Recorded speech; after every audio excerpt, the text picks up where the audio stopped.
Good evening and welcome to KQED Newsroom. I'm Thuy Vu. The debate over California's state budget used to be full of political fireworks and almost always went long past the 4th of July. But things have changed. Democrats can now pass a budget without help from Republicans, and lawmakers lose their paychecks if they miss the June 15th deadline. Still, the deal to be voted on this weekend is not without controversy. It calls for a subsidy to build high-speed rail, paid by the proceeds of the state's cap-and-trade program. And it fails to restore long-term funding to some programs slashed during the recession. Scott Schaefer spoke earlier with John Myers, senior editor of KQED's Politics and Government Desk in Sacramento. Well, John Myers, in most budget negotiations, everybody gets a little, everybody gives a little. Is that pretty much what we have this time around?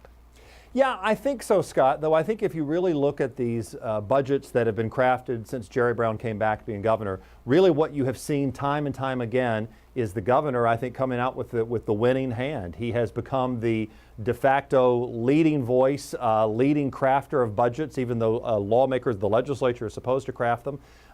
He has a line, and he holds tight on that line, and I think we saw it again this year.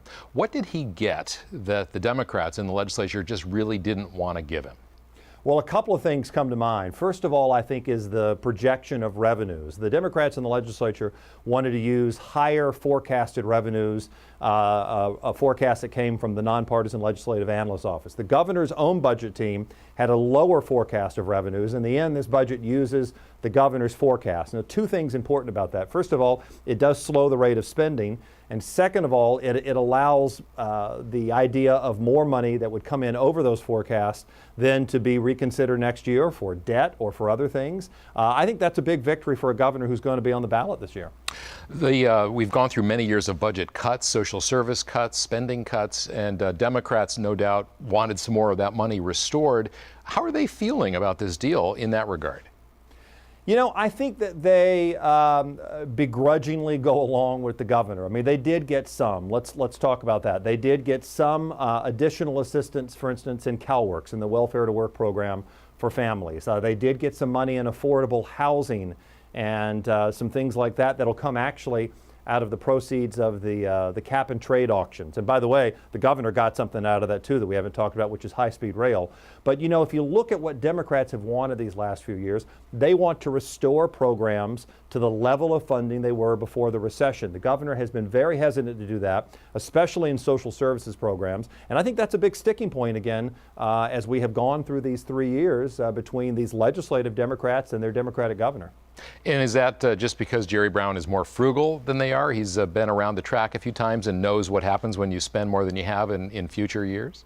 I think maybe, but I think a lot of it is priorities. I mean, the governor's priority has been debt and balance with, of course, however you define that. Legislative Democrats, I think, really believe that these programs, especially these social services programs, really represent a safety net for Californians who don't have anywhere else to turn.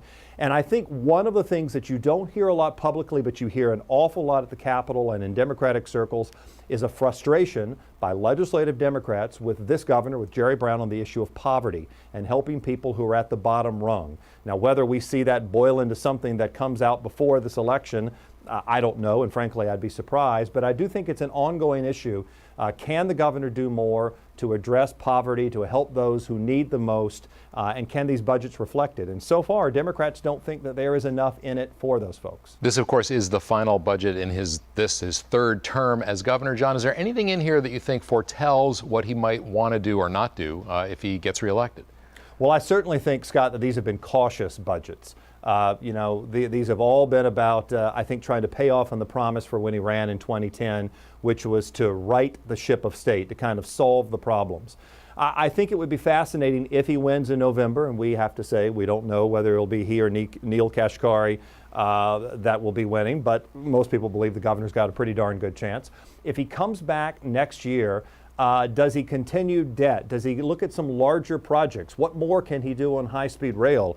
What about water? I think that the governor would pivot toward much more of an investment, leaving something for California other than solving its fiscal problems. But again, this is a guy who is personally and professionally frugal And he thinks that government is not the answer to everything. That's how he was in the 70s and 80s. And that part of him, I think, as governor, is true to this day. So they'll be voting on this Sunday night, John. Happy Father's Day, I guess, huh? Yeah, reporters and all of us will be here watching it all. All right, John Myers, thanks so much.